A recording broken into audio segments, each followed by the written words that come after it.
Alright mga tol, dumating na yung mga parcel natin. So dito tayo mag-open ng parcel. Unahin ko na to. Pero alam ko belt eh.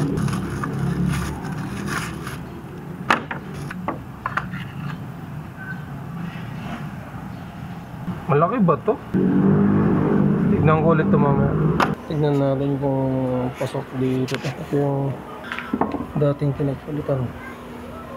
Ito yung dati pa. Pero okay pa pala oh. Pwede pa oh. Bago-bago pa. Pwede pa to pang emergency. Air filter. Oil filter. 4 na pirasong iridium spark plug. Hindi ko alam kung legit itong iridium spark plug na to kasi 300 pesos lang to. Mukhang malaki yata ito nabili kong filter ah.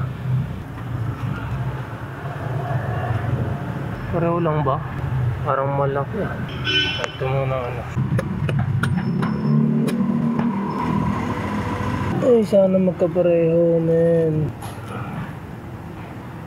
Sana lang sukat na sukat at lalapat talaga. Yun. Alright. Yan. Nakikabit ko na yung bago. Hindi ko na nabidyoan kasi medyo umano eh. Masikip dito kasi kaya meron pag video. Pero yan mo siya. Tapos ito na yung pinagpalitan ko kanina. Ngayon may karga pa sa loob.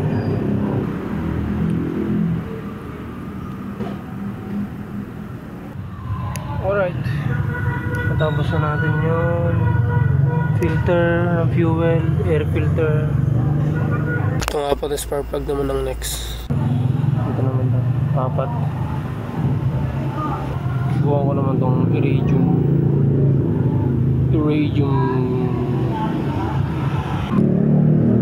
Bago natin salpak, kailangan may gap muna. Kita mo ba? Okay. May tamang gap. May mga point kasi dito eh. 20, 30, 40. 20, 30, 40. Pataas ang pataas. Kasi dito sa sentra ko 0.40.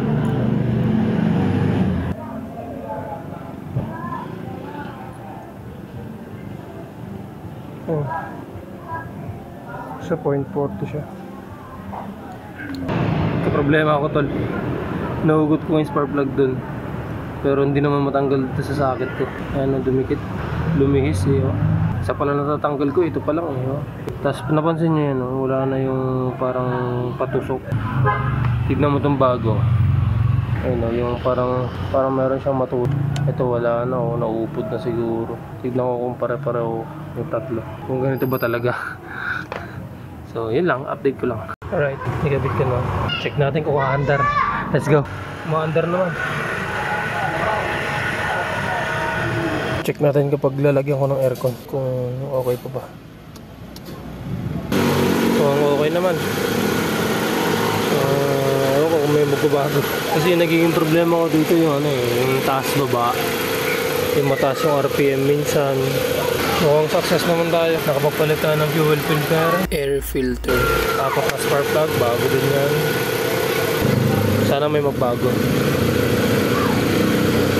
So yun lang. Parang sobrang baba ng minute. Tudagan na natin konti. Tignan natin na kung totoo. Pag nag green to, normal yung hangin.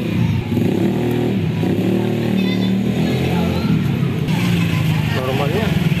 Green eh. Ito lang mga tol. Effective ata eh. So green yan ah. Green din to. Green, walang halong ibang kulay. Green din. Pero dito sa isa ko, medyo usbong na yellow. Ang sabi dito sa instruction ko, green indicator bar indicates at normal range. If not, please check the tire pressure for your safety.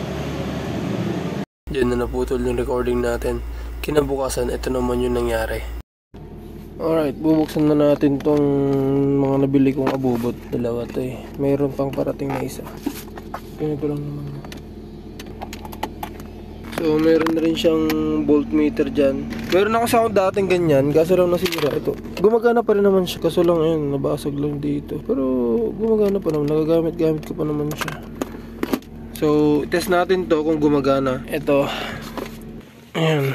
Dalawa na pala to. Itong isa, kakarating lang kahapon, hindi ko pa na-install. So, testing natin kung gumagana to.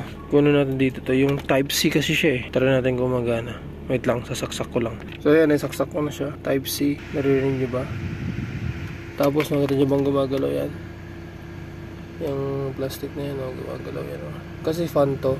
Ito na yung kinalabasan. Kaso nga lang, taas baba lang siya. Ganyan lang. So, dyan lang nakatapat. Hindi na electric pa rin sa gitna. At least yung gitna, meron naman siyang sariling aircon dito. Yeah. I-install ko na itong isa ulit dito sa pwesto ko. Pero ano kasi dapat to? Dapat dito lang sa passenger at driver. Ito yung fan na to. Ayan o, ganyan dapat siya. Pero hindi ko na ginawa kasi may aircon louver naman tayo. Sa likod na lang para medyo mabot-abot yung aircon nila sa likod. Lalo pag sobrang init ngayon dito sa Pilipinas, di ba?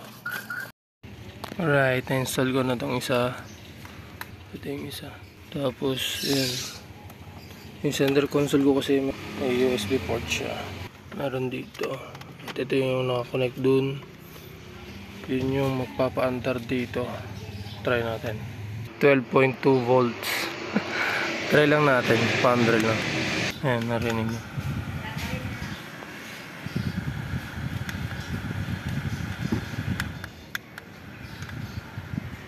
Ayan o, umiikot yun o.